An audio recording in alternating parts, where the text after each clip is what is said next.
This week on the podcast, I'm heading over to Haymarket Pub and Brewery over on Randolph Street here in Chicago. We're going to talk all about the brewery, their great food lineup.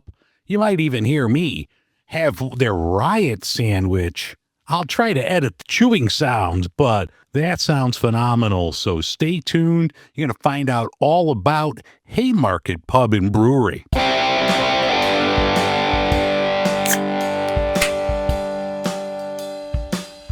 Welcome to episode 271 of Beer in Front. I'm your host, Dave Zalatoris. Beer in Front is a charter member of the Beer Media Group. Slightly different show today. I'm doing this mobile. I'm going to Haymarket on Randolph Street here in Chicago. I'm going to talk to Mike and Chris from Haymarket. We're going to learn all about their great pub and brewery there. They have 2 locations. They also have a dynamite food menu, and I'm going to have their Riot sandwich. So you got to stay tuned for that. They're having their annual Oktoberfest halfway to Sausagefest party this Saturday, the 27th. So I wanted to rush and get this out before that. So you're not going to have your typical podcast episode, no news or anything like that, but I'm still going to have a beer in front. But I wanted to rush and get this out before their celebration on this Saturday.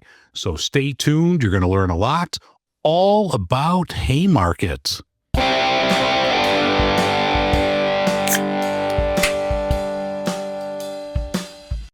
All right, Haymarket Pub and Brewery, located in the Fulton Market area of Chicago at 737 West Randolph Street, has been a vital part of the Chicago beer community since 2011. They have a second location in Bridgman, Michigan, that has been open since 2017. They offer classics such as Speaker's Wagon, Chicago Tavern Beer, and Harold's 83 Honey, as well as other options that will satisfy whatever you're in the mood for. In addition to great beer, did you know Haymarket has a food menu that will make you rethink what typical bar food should be? Joining me today are co-owners Chris McCoy and Mike Gemma from Haymarket. Gentlemen, thanks so much for coming on today.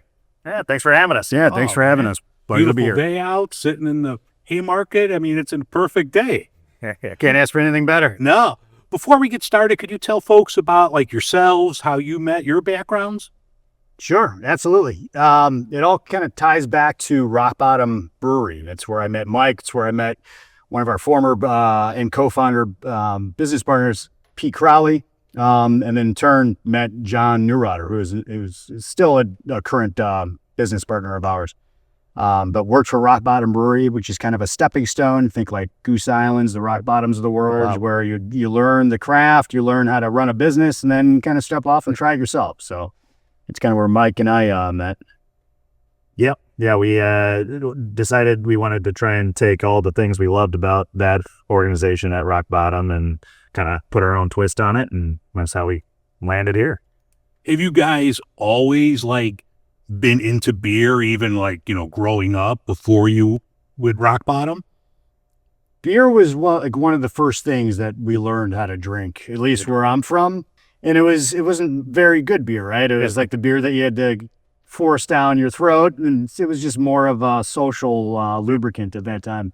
But my background has always been in the culinary arts, bartending, going to culinary school. So growing up in that, learning quality ingredients, really good food, kind of taught me. And then just because my path took me through the breweries, it taught me how to drink really good beer and, which beers to stay away from and that sort. So that's kind of where my background is and where I came to.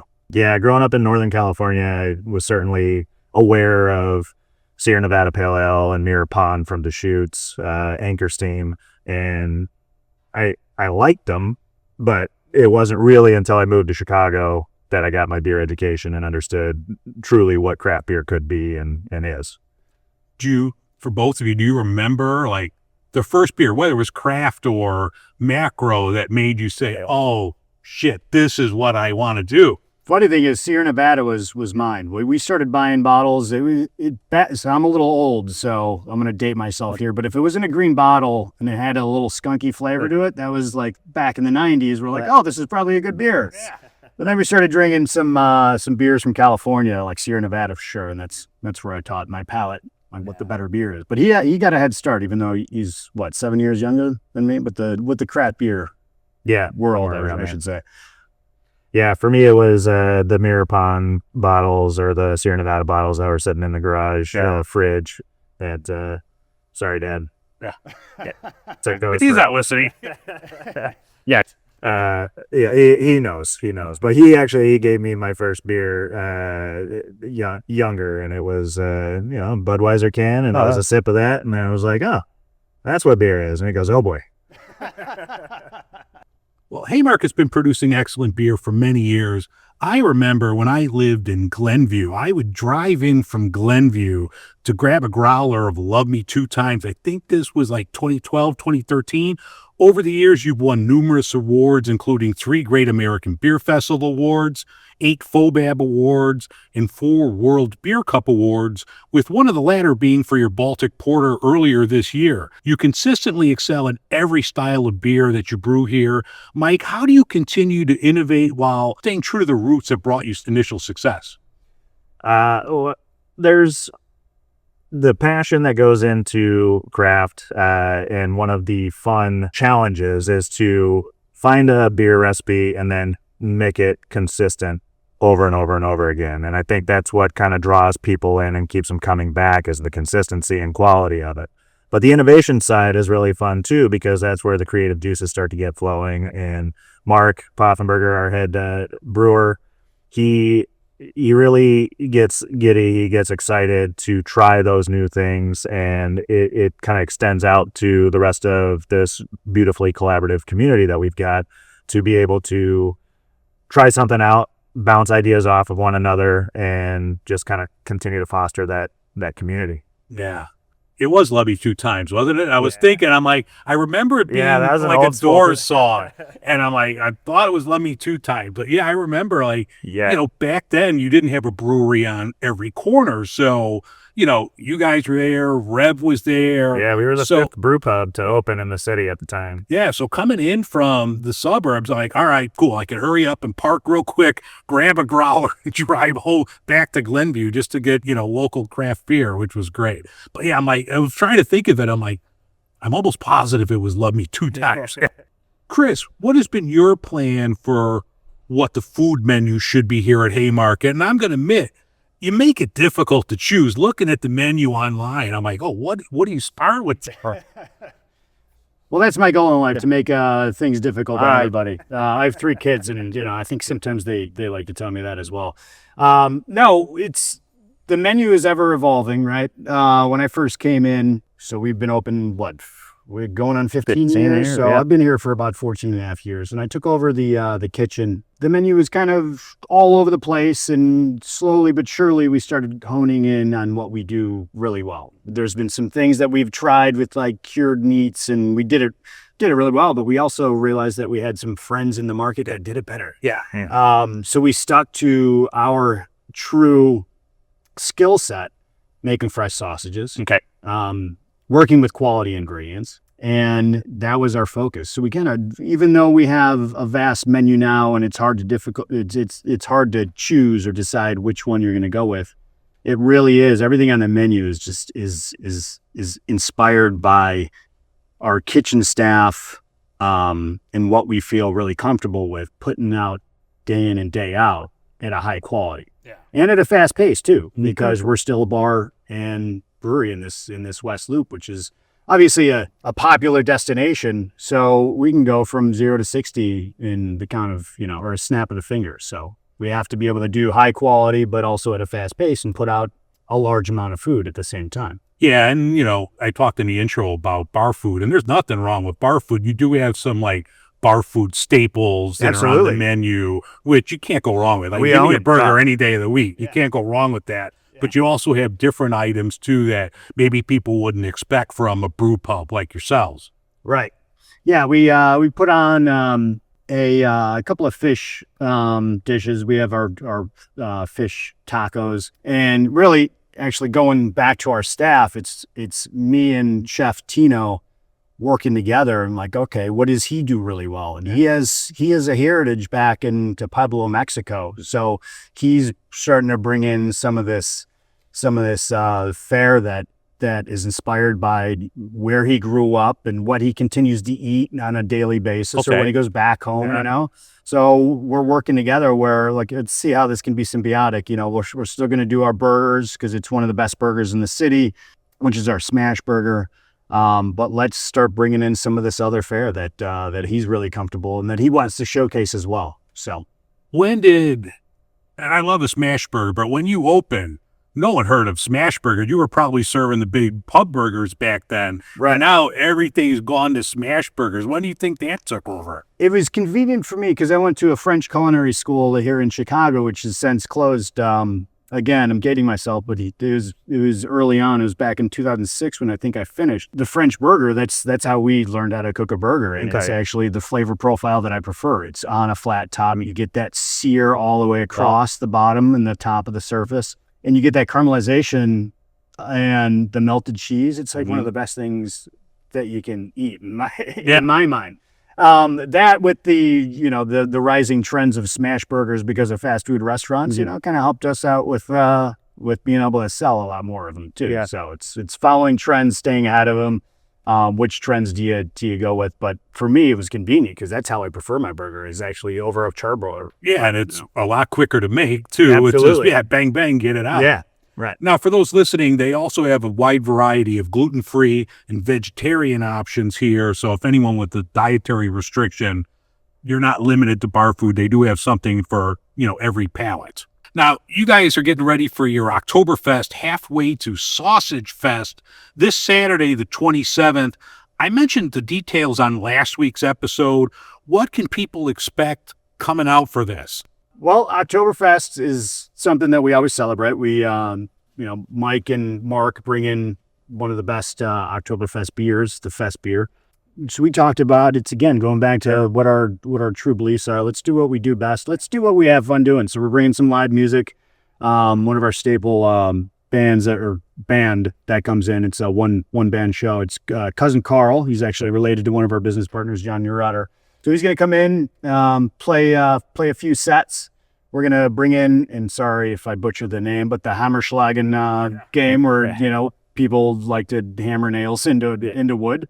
So we're going to set that up. Obviously, we'll have the beer, and then we're going back to our roots as far as making sausages. We're making a bratwurst, our traditional brat that we've had on for a while. It's got toasted mustard seeds, some marjoram. We have our Blaukraut, which is a purple cabbage-style kraut. So that's been fermenting for about a month now. We're bringing that into the refrigerator and cooling it down and prepping it, getting it ready for Saturday. We have our mustards that we make in-house. And there's two other sausages that we're making as well. The currywurst, which we've done for Sausagefest before. So we brought that old recipe back out and kind of refined that. And the knackwurst too. So cool. That's it's a regional sausage, but it's made with veal and pork. And then we hang it to let it dry, so you get that like snappy, crunchy bite when you bite into it. So, are all the sausages that you do here in house? Absolutely. All right, cool. Yeah. Any of the sausages like the Italian, the chorizo, obviously the link sausages as well. But even the sausages that are going on the pizzas, or the nachos, the chorizo, or the tacos, that's all made in house. All right, sweet. Yeah. Anything I missed for Oktoberfest? Well, a really fun thing that we're going to be doing during Saturday's fest is because everybody does an Oktoberfest, and rightfully so, because it's such a fun celebration. But for us, it's also halfway to Sausagefest. One of our favorite events to put on, showcasing the extravaganza of encased meats. So we're going to be raffling off some tickets for folks who join us on Saturday for Sausagefest, which is going to take place early March. Do we have a date? Yeah, it's usually the first or second week of March. Okay. I can actually dial that in. It's definitely not during March Madness because that's chaos for us, in a good way, which we organize chaos and tame chaos pretty well. But yeah, so it's anyone that buys a 6-pack of Oktoberfest, come have some beers with us and gets a raffle ticket into the raffle for a couple of tickets to Sausagefest. Yeah, it was like a 6-pack of the Fest beer, I thought I read on the thing. Okay, cool. Yeah, you buy a 6-pack at Fest Beer, your name gets entered into the hat, the raffle drawing, and then we're going to be choosing that at both locations too. Okay. So one winner will get some comp tickets to our Sausagefest coming up in March, which If you dress up and want to get festive, maybe find yourself with a couple extra raffle tickets. Yeah. We'll find out. Yeah. Well, not only do you guys put out great beer here, right now we're having a hop water. This is infused with citrus, Simcoe, and Mosaic hops. You have your own hop water here. You've done seltzers. Mhm. What other kind of stuff can people get? Like I know, like we were mentioning dietary restrictions. So you could have a seltzer or hop water if you have gluten allergies. Sure. Mark's been playing around with doing non-alcoholic beers on our system as well. Though right now we've got a wonderful array of friends of ours who are really kicking butt with it. Go Brewing. Yeah. Go Brewing's New School Sour, Yeah. which is really tasty and a fun style to be doing as a non-alcoholic. Quite niche sour ales altogether, right? But to have a non-alcoholic version of it is pretty fun. And their Sunbeam Pills is top notch. I mean, their stuff is fantastic at Go. Yeah, the rest of the bar, since we are a brew pub, we have the ability to offer up wines, spirits, mocktails as well have grown as a category on our menu too, and with some good attraction from our guests. Is it ever something you thought of down the road, like maybe coming up with an NA version? Yeah, we certainly are exploring the idea of getting that out, but it will probably be for taproom and brew pub only. Okay. Trying to compete with the athletics Yeah. of the world, it's a tall order, especially for us wanting to just stay close to home and be more of a regional brewery. Yeah, it's, athletic. Obviously, they had their foot in the door first. And their stuff's not bad, but I think there's others, like you mentioned, Go. There's other ones out there that are so much better that you don't want people, because it's going to be a huge market. You don't want people just stuck with something mediocre. You'd like them to try something better. And I think it's Momentum Brewing. They mentioned like they could take any recipe for any beer and make it non-alcoholic. But I don't know what like this guy's angle was, but I'm like, Yeah, that could be interesting. There's some pretty incredible technology out there to be able to create non-alcoholic beers through reverse osmosis and so on and so forth. But that all takes a lot of dollars to invest. And we're probably going to be focusing on things within our means. To try and get something out there. So hopefully next year we can offer up one of our own. Very good. All right, so you guys are mentioning the Sausagefest. So before I go, I'm going to need you to look at the sausage room here. But who is the genius that came up with this idea? So Sausage Town, Yeah, that's in the basement. You got to be invited down into Sausage Town. But no, that's where all the magic work or happens, I should say. It's a collaboration. Our business partner John Neurotter came up with this idea probably 16, almost maybe even 17 years ago. Again at Rock Bottom, as they were. I think that was the official first Sausage Fest happened. A very small gathering of friends just to try some literally handmade, like cranking the grinder sausage into the small tube to encase the meat. So this has been developing and evolving for 16 years almost. We took it on, adopted it here at Haymarket, and again, it's blown up. It's definitely by far, in my mind, our best event that we've done. At least the most fun that I have at any event. Okay. It began where we made 20 different sausages and we brought in 10 different cheeses, and there was 30 different beers from our friends around the Chicagoland brewery, and then even Indiana too. I think we're coming in here to help us out with this event. And then over the years, it's like, all right, well, we have friends that make sausages too. So not only invite the beer friends in, let's invite some of the kitchen guys too and let them showcase. So it turned into a competition. All right. And that's where it is today. Like this year's event, we had a couple of newcomers like Girl and the Goat and Maplewood. But we've had some returning competitors over the years. Grateful Bites out of Winnetka. It's our dear friend Matt Halleck, who runs a wood-fired pizza restaurant up there. And Old Irving Brewing. They've been coming back year after year. Yeah. I think, did they win it this year or last year? They won. Everyone won. Somebody called Trevor. Yeah, what you're doing. Yeah. But yeah, so there's a lot of competition and it's fun. There's a Wiener trophy that our Golden business Wiener partner's son creates on his 3D printer every year for us, and that's the coveted trophy that everybody goes for. So we brought local breweries. It's a friendly competition. It's people that we're inviting, and that one is in particular is a ticketed event. So people buy their tickets, they come in, and they get to walk around and they get to try 10 to 12 different breweries or kitchen sausages and different beers, right? And then we don't make 20 anymore because that was just getting out of hand. Yes. We'll come up with 8 or 10 of our own different sausages, not part of the competition, but on display throughout the scene. So, And you were mentioning earlier, like the Chicago area, and I'm sure it's all around, but like the collaborative spirit between different restaurants and breweries, nothing seems to be cutthroat. Obviously, everybody wants success for themselves, but everybody seems to be cool with everyone else. It doesn't matter, like, which brewery it is. Rising tide lifts all boats. You want everybody to do good. That's the one thing I've noticed as an outsider that is really cool about like this area and the breweries and restaurants around. Yeah, it definitely keeps things fun. Gets everybody to remember kind of why we're doing it. Yeah. Serving our community, getting together, having a great time. At the end of the long day from work, you want to hang up your hat and throw a few back with your friends. Yeah.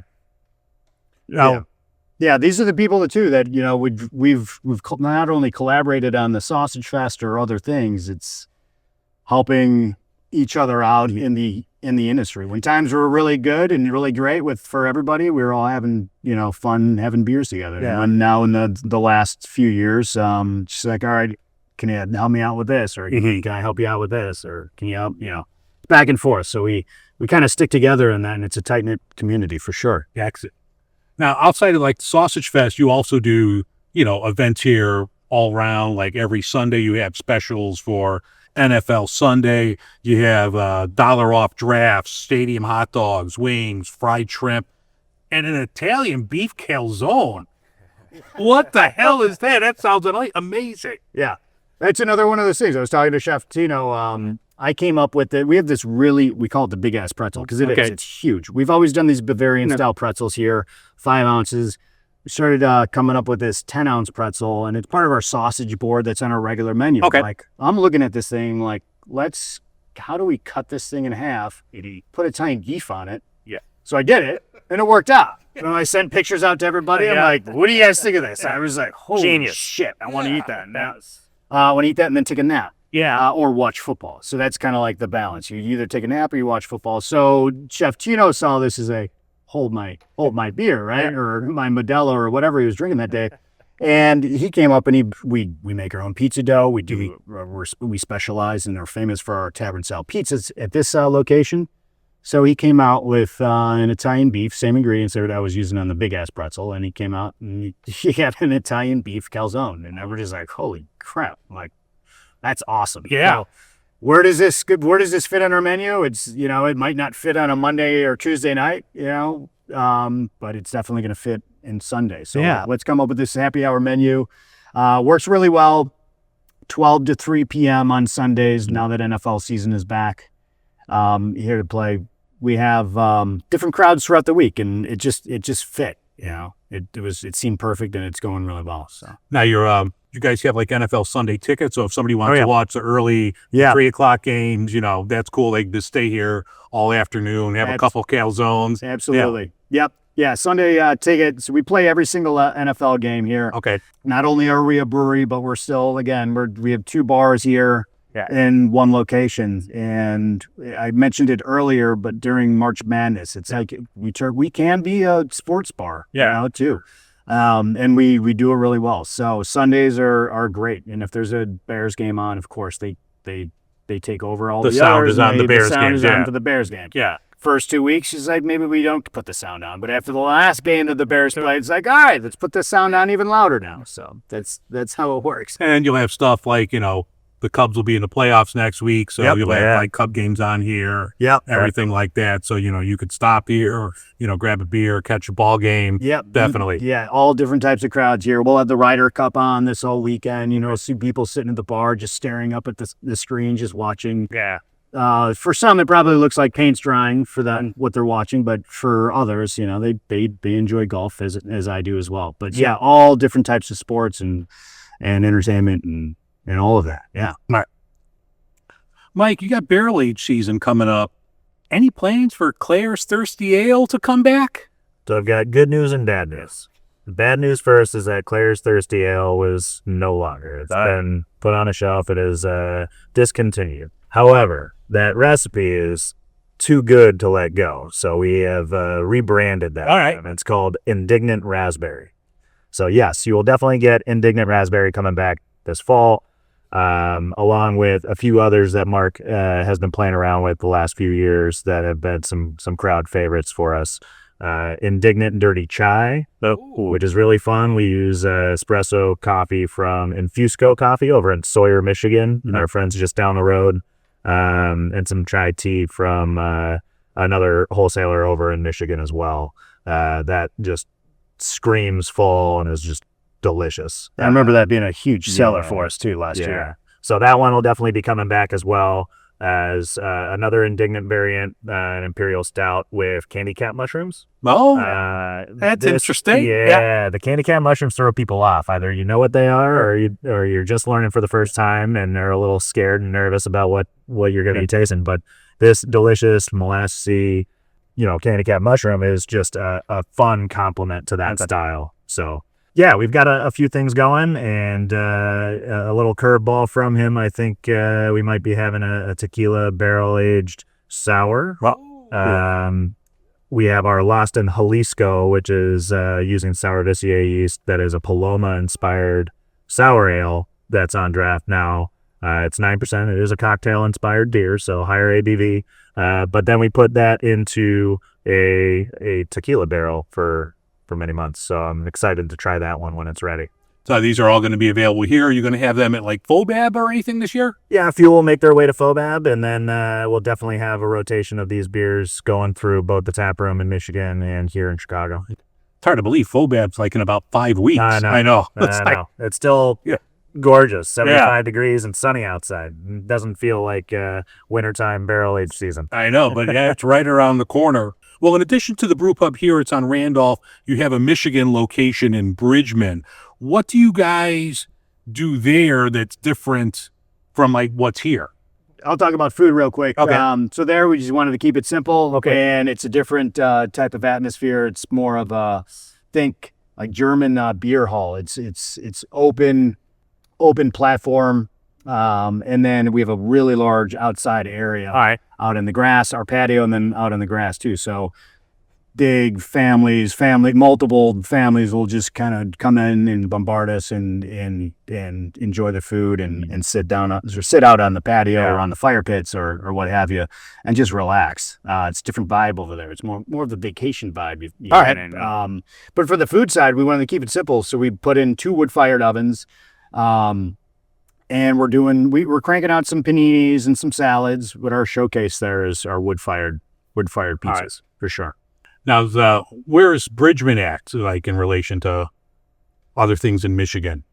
It's like almost directly across the lake from, if you just look, right across the lake. Like New Buffalo area, like just north of New Buffalo. Yeah. All right. Yeah. So north of New Buffalo, it's about 18, 20 minutes just north of the border. Okay. So not bad. Yeah. Right there on quick drive. Yeah.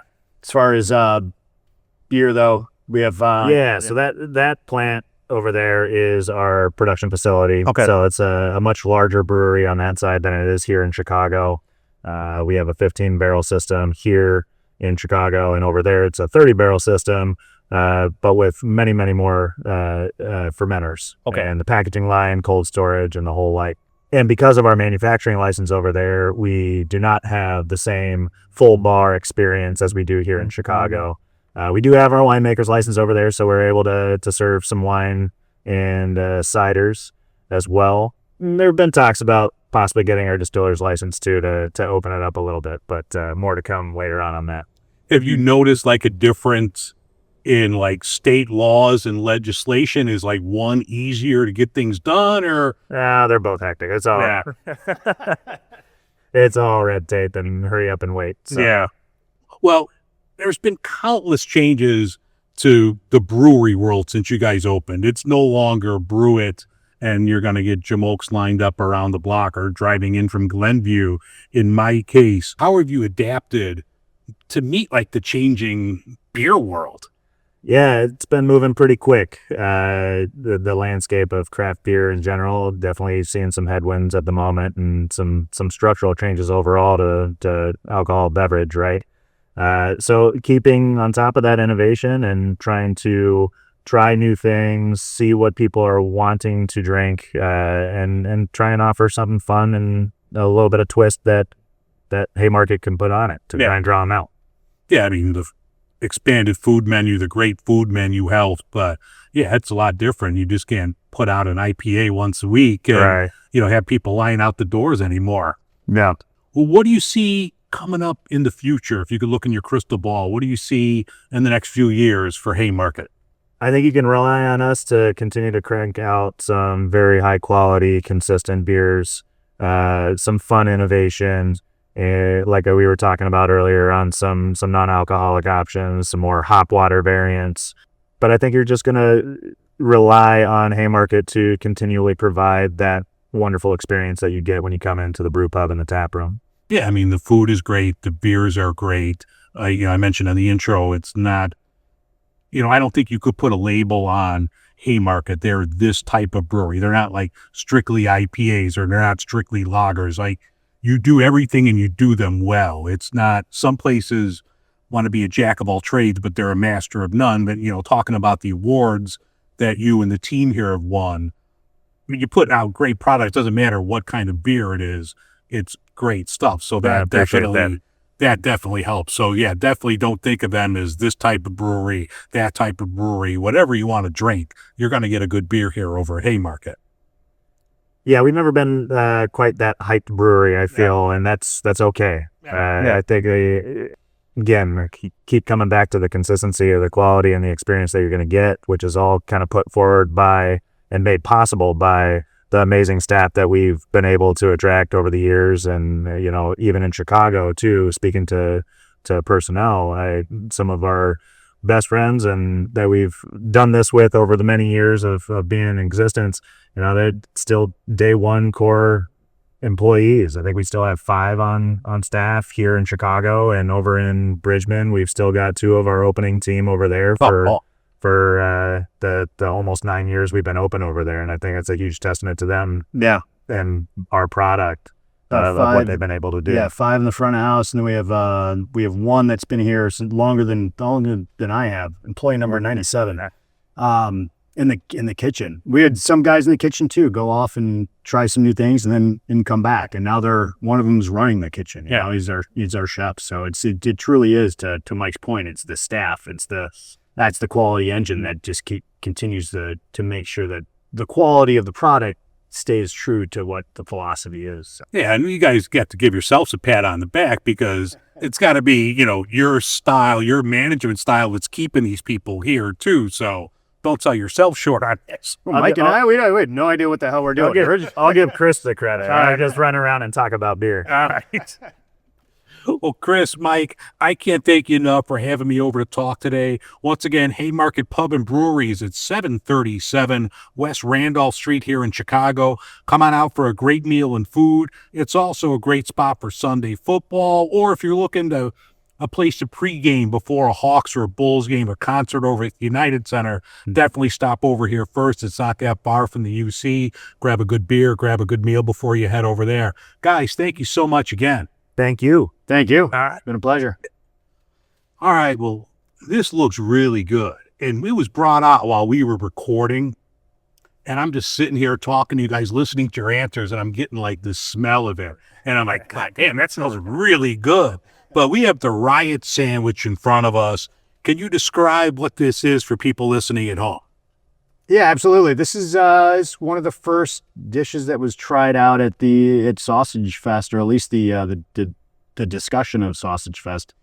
What did I say, 16 something years ago? Mhm. It's hard for me to remember how many years these days. But yeah, so this is a take on the Chicago's Italian beef combo, Okay. which has Italian sausage and Italian beef. This is our Italian sausage with smoked pulled pork. All right. So dissect it and kind of decode what's going on in the sandwich, because there's a lot going on. We have our brioche bun from our one of our local friends at a local bakery. It has our house-made Italian sausage, so think heavy garlic, some chili flakes, and some pork shoulder and some back fat. And then it goes in a natural casing. Or not, I'm sorry, this one does not go in a casing. This one's still a patty. But all of our other sausages go into natural casings. So that's our Italian sausage. That's seared, just like one of our smash burgers on the flat top. Some Gruyere cheese on top of it, and then a 12-hour smoked pork shoulder. Okay. So that's where our pork butt comes in. We make a Memphis-style barbecue sauce. Memphis barbecue sauce, think not as thick as like the Chicago really sweet or the Kansas City sweet barbecue sauce. It's more of a barbecue sauce that has everything. It's got smoke, spice, like that tang, that vinegary background, some tomato. And it's got everything. It goes really well with this sandwich. And then our Serrano and pear giardiniera. All right. We make our own giardiniera, pickle it in house. And it's the usual suspects that goes into a giardiniera. We use the Serrano peppers for the heat, and then the pear is kind of the sweetness. So instead of adding any type of sugar or syrup or anything like that, we get the sugar from the pear. Yeah. I mean, it's ground finer than some of your usual giardinieras. Like some are just like super thick and chunky, but this is a lot finer. Yeah, which those have their place. I like this. This is more of like a spread. So you can take the knife and spread it on the bun. All right. Well, I'm going to edit the chewing sounds out, but I got to dig into this right now because this looks absolutely amazing. Now, I'm going to put the recipe out next week or so. They were kind enough to share the recipe here. The one thing that I noticed in the sausage is that you actually use some grain. So there was a couple different grains that, people be able to pick up from their local homebrew shops, Brew and Grow or whatever's, closest to you. Why did you decide to use that in the sausage? It ties in the whole brewery thing, but it also adds a nice little flavor. So we get a roastiness from the chocolate and the dark roasted barleys. Okay, because that would intrigue me because I'm looking at my malt. I kind of like this. All right. So not just throwing the ingredients in there just because. It actually makes sense. That's a happy face. That's good. My God. That's awesome. And I didn't even put the giardiniera on anything yet. I just wanted to taste it on its own first. But yeah, you get so much out of that. Like, there comes the heat from the sausage, but it starts out with that wonderful, that pork, the barbecue from there. Yep. Then you get the heat from the sausage at the end. I mean, that's phenomenal. Thank you. Yeah, there's definitely a lot going on. Are you the mad genius behind this? What the hell goes on in your head at night? I just make sure that it stays, top quality. This actually came from one of our business partners, John Neurotter, and the whole talks of starting Sausagefest. So, and by the way, March 7th. So it was the unofficial save the dates. Okay. Of Sausagefest. Sausagefest 2026. I mean, that's just so good. Thank you. Yeah, you wouldn't bring this with somebody on a first date. It's not the easiest thing in the world to eat. But if you do, that's a keeper. But then you're having a second date for sure because we've seen it. Yeah. Wouldn't recommend it, but we've seen it. Well, while I'm having another bite, how did you guys come up with the name Riot for this? So as we were looking for places to put the brewery, when John and Pete were scouring the city to see what location was made the most sense, and definitely knew they wanted to pay homage to whatever neighborhood they found this place to be in. And when we looked here in the West Loop, recognizing that it was actually the historic Haymarket Square that was pretty pivotal as a backdrop for the labor movement in the late 1800s, the fight for the 8-hour workday, fair labor practices, and so on. It just kind of made sense as the thought was to create a place where we could offer up delicious craft beer wonderful handmade food, all scratch kitchen for the everyday worker. Hang up your hat at the end of the day, come enjoy with your friends, and just kind of made sense. Yeah. With the history of it, that we made the signature sandwich on our menu, the Riot. Yeah, absolutely. God, that's just so good. And I think like the last bite was mostly sausage, which was good. So the sausage on its own is like fantastic as well. When you mentioned like, is this the base sausage that you do in like your pizzas? That is the Italian sausage that goes on the tavern style pizzas. Yeah, for sure.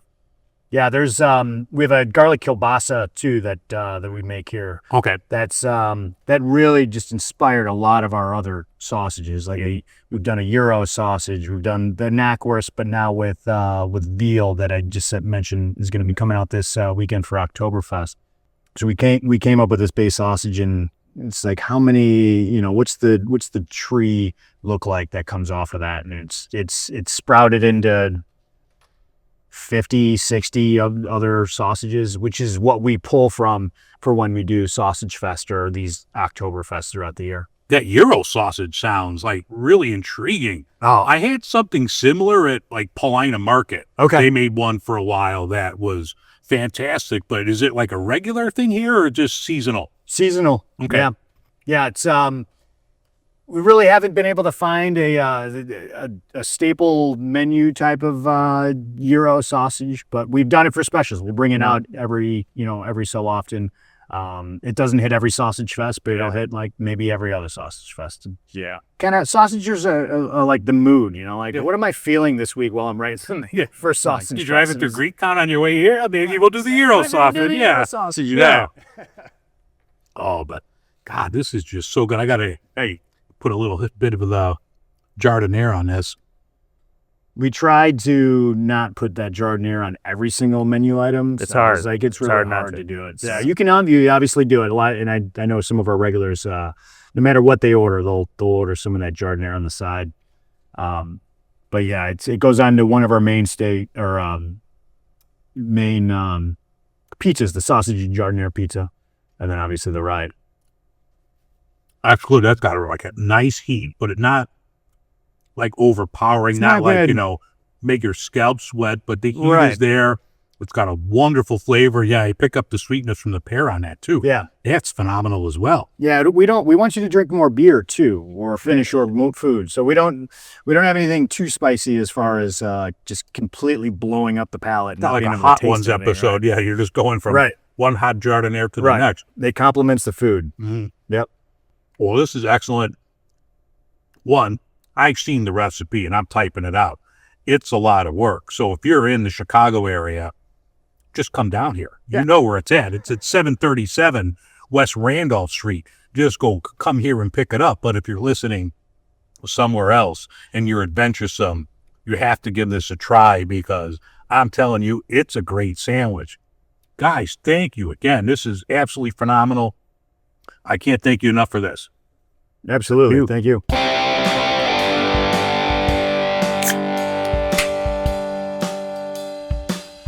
Oh, I need to thank Mike and Chris for coming on and talking all about Haymarket.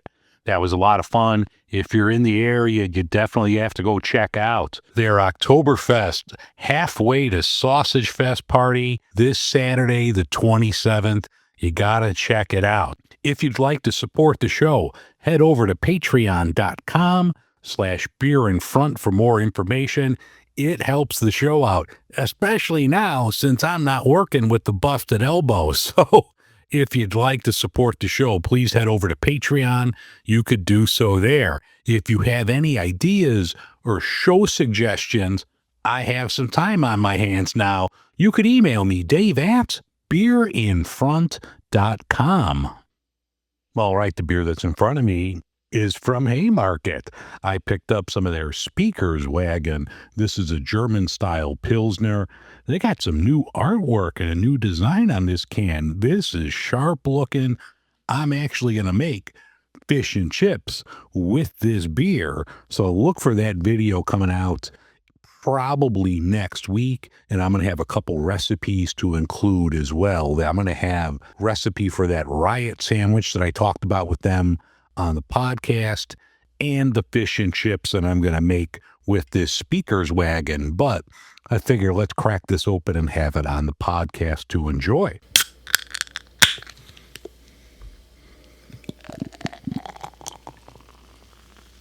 Speaker's wagon looks really nice. Beautiful color here.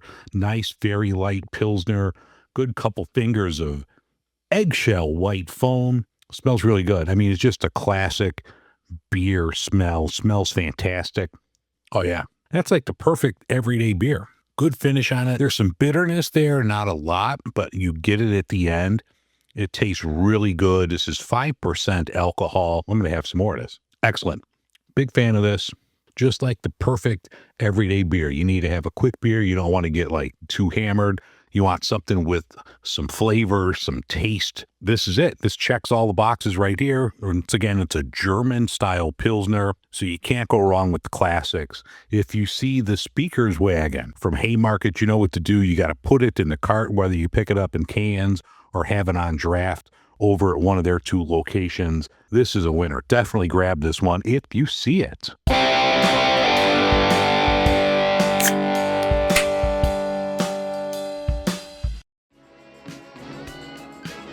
All right, that's going to wrap things up for this edition of Beer in Front. I want to thank Chris McCoy and Mike Gemma from Haymarket for inviting me over, sharing a great beer, and that Riot sandwich. You definitely have to check out Haymarket here in Chicago or in Bridgman, Michigan. I'll talk to you next week. Have a great week. Remember, sometimes the beer in front of you is the best one yet.